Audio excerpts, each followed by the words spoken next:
Empathy-driven communications, the difference between making more sales in your firm and coming across a ceiling where you cannot break through, right? Empathy is literally the secret ingredient to make more sales. And I'm gonna describe to you today, this is gonna be a longer video than I usually do, so you're gonna wanna get a notebook or your iPad or your phone notes, whatever it is, and take notes, because we're going to talk about the empathy narrative arc. This is something that we do for clients inside of the agency, inside of Magnetic Emails. And so the three main questions are, can I make my audience feel secure? Is there a sense of prestige with the content I'm creating? And what is the big picture?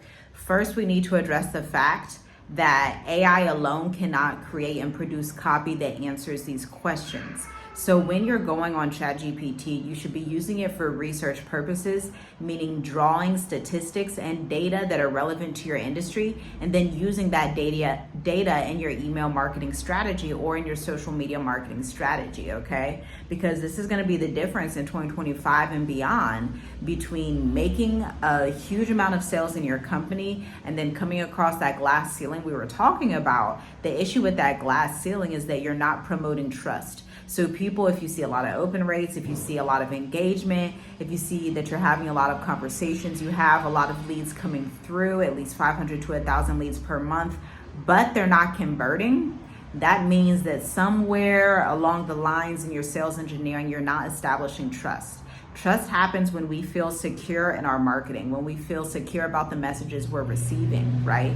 Because if you're using aggressive sales tactics, or you're just like, it seems like you're just spitting out content copy just for the heck of it, then people are going to see that content and be like, this doesn't really resonate with me. I resonate with this person on social media, but there's something about them that isn't making me trust them completely, okay? And so one thing you need to ask, that first question is, how can I make my audience feel secure? Well, there's a few ways to do that. One, you can build credibility. We tend to feel secure around people that we feel like have a sense of credibility. Now, that's not like your master's, your PhD, and all of those things, or even the multitude of years that you've been in business. Credibility is, what kind of client results have you seen? What kind of clients have you worked with? What kind of industries do you serve? What is your philosophy in business? Being unafraid to show up and talk about your philosophy via the email copy that you create. Now imagine you're on social media, you know how to get leads on social media, you know how to convert people on social media. But when it comes to your email list, you don't take that same philosophical approach to writing your copy. I imagine the copy you're producing, it could be very surface level, it could be just kind of like follow up, but you're not taking the time to dissect the philosophy. This is something that we always do inside of our agency, inside of the consulting firm, one-to-one with our clients, because that is the single most important foundational principle of copywriting. It's not just the glitz and glam of copy and the glitz and glam of like, oh, I can do a countdown and a bunch of people are gonna hurry up and come through the doors. That may not necessarily be true in this economy. Instead, people off the bat are thinking, they're searching for a way to not trust you. And if they can find a reason to not trust you, then guess what? They're not gonna work with you. They're gonna go work with your competition, or they're gonna just try to figure it out themselves. So you need to move in their mindset and help them understand, can I figure this out by myself? Or do I need an expert for this sophisticated problem? So that's the reason you have to have an elevated copy, right? Number two, is there a sense of prestige associated with your business?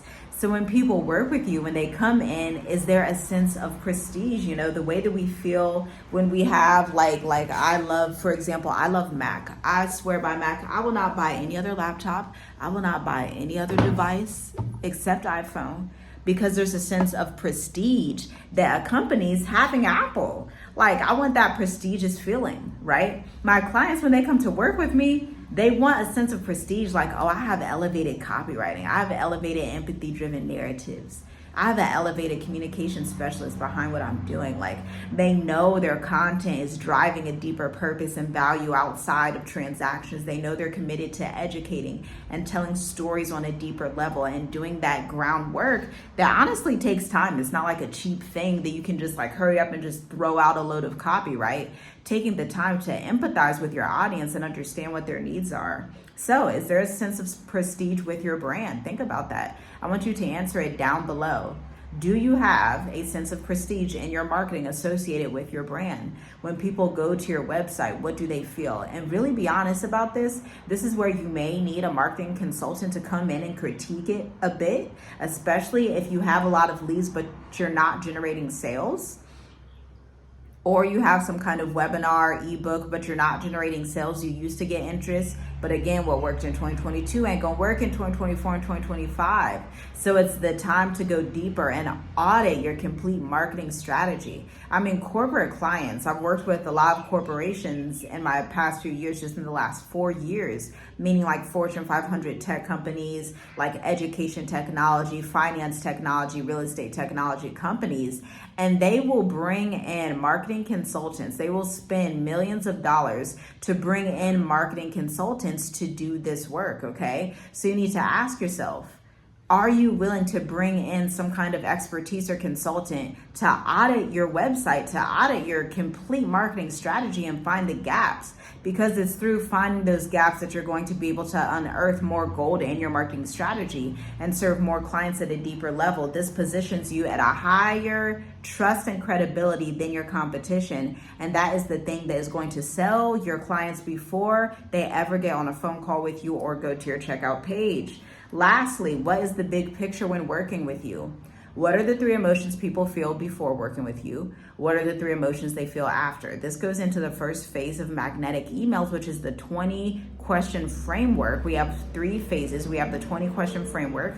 We have the actual copy recommendation and the strategy, and then the execution. The foundational aspect is getting those 20 questions in, right? So we work with our clients one-to-one during a kickoff call to see, okay, let's do a deep dive. Yes, it's going to be uncomfortable. Yes, you're going to be asked tough questions, but these questions are pivotal if you want to scale your company in 2025 and beyond, right? So what's the big picture after they work with you?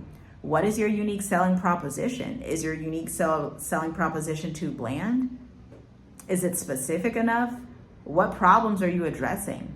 Are you addressing very surface level problems? And then the problems that you do solve, are you properly giving education on those topics every day in some format? So even if I'm not here on Instagram every day, I touch base with clients on a daily. How? Via my email list, via LinkedIn, via speaking engagements and collaborations that I do in my network. And so you need to ask yourself, what is the big picture? Not only in your marketing strategy, but after clients work with you, what's the big picture of their life after working with you? What milestones should they be hitting 3 to 6 months after working with you? A year after working with you, 5 years. What does that loyalty and retention to your brand look like? What does that expansion look like for them on the other side? If these questions got you thinking, I invite you to click the link in bio to schedule a consultation to apply to work with us, if any of this resonates with you. Now, you can share this video as well so that it will reach the right entrepreneurs, and I will talk to you soon in the next video. Leave your questions down below. I am available to answer them. Talk soon.